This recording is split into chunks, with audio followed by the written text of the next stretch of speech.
ఈరోజు మా కావలి ఎమ్మెల్యే కావ్య కృష్ణారెడ్డి గారి చూసిన మేరకు ఈ ప్రెస్ మీట్ ఏర్పాటు చేయడం జరిగింది. నిన్న వైట్ చీప్ పార్టీ నెయ్యి మీద లడ్డు మీద వాళ్ళు మాట్లాడటం జరిగింది. అసలు తిరుమల తిరుపతి లడ్డు మీద మాట్లాడే నైతిక హక్కు మీకు ఎక్కడుంది అని చెప్పి నేను మిమ్మల్ని ప్రశ్నిస్తున్నాను. ఎందుకు ప్రశ్నిస్తున్నానంటే కల్తీ లడ్డు మీద ఎవరు మాట్లాడకూడదని చెప్పి కోర్టుకు పోయి స్టే తెచ్చుకున్న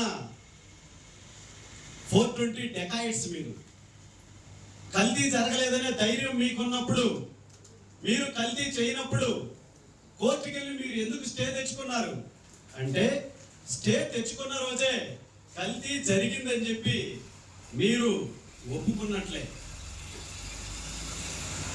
మీరు భోలేబాబా కంపెనీ దగ్గర నుంచి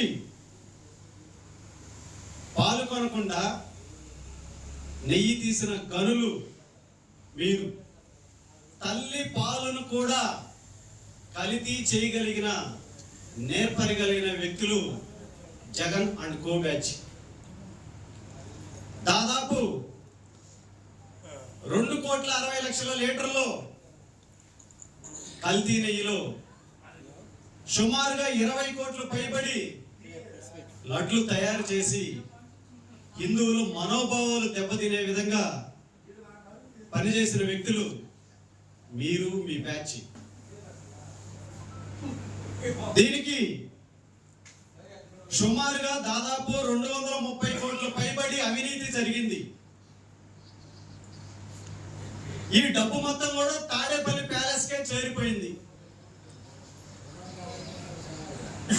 మీరు రామతీర్థం దగ్గర నుంచి మొదలు పెడితే అంతర్వేది, విజయవాడ కనకదుర్గమ్మ మెడలో ఉన్న హారాల దగ్గర నుంచి ప్రతి చోట కూడా హిందువులు మనోభావాలు దెబ్బతినే విధంగా విగ్రహాలు ధ్వంసం చేయొచ్చు, రథాలు కాల్చేయచ్చు, మీ ఇష్టానుసారం మీ ఇష్టం వచ్చినట్టు చేసి ఆంధ్ర రాష్ట్ర ప్రజల మొత్తాన్ని తప్పుదో పట్టించి మీ పబ్లిక్ లిమిటెడ్ కంపెనీ ద్వారా ఎన్ని అరాచకాలు చేశారు ఈ రాష్ట్రంలో ఆంధ్ర రాష్ట్ర ప్రజలందరూ చూస్తా ఉన్నారు.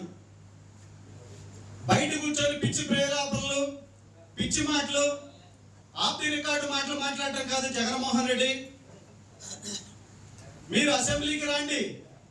నిన్న 11వ తేదీ నాడు 11 గంటలకి 11 మందితో వచ్చిన మీరు 11 నిమిషాలు కూడా లేకుండా వెళ్ళిపోయారు. మీరు ఈ కల్తీ నెయ్యి మీద లడ్డు మీద మాట్లాడే నైతిక హక్కు, అర్హత, నిజాలు మీ దగ్గర ఉంటే అసెంబ్లీకి వచ్చి మాట్లాడండి, అసెంబ్లీలో చర్చించండి. మేమే తప్పు చేయలేదని మాట్లాడండి. అన్ని కూడా ఆన్ ది రికార్డు ఉంటాయి. మీ బతుకులే డూప్లికేట్ బతుకులు. మీ పార్టీనే ఒక డూప్లికేట్ పార్టీ. ఈ డూప్లికేట్ పార్టీని జగన్ అడ్డుకొని శాశ్వతంగా తాడేపల్లిలో నిద్రపుచ్చకపోతే ఆంధ్ర రాష్ట్రాన్ని సర్వనాశనం చేస్తారని చెప్పి ఆంధ్ర రాష్ట్ర ప్రజలు, తెలుగు ప్రజలందరూ కూడా ఈ సందర్భంగా నేను తెలియజేస్తూ ముగిస్తున్నాను.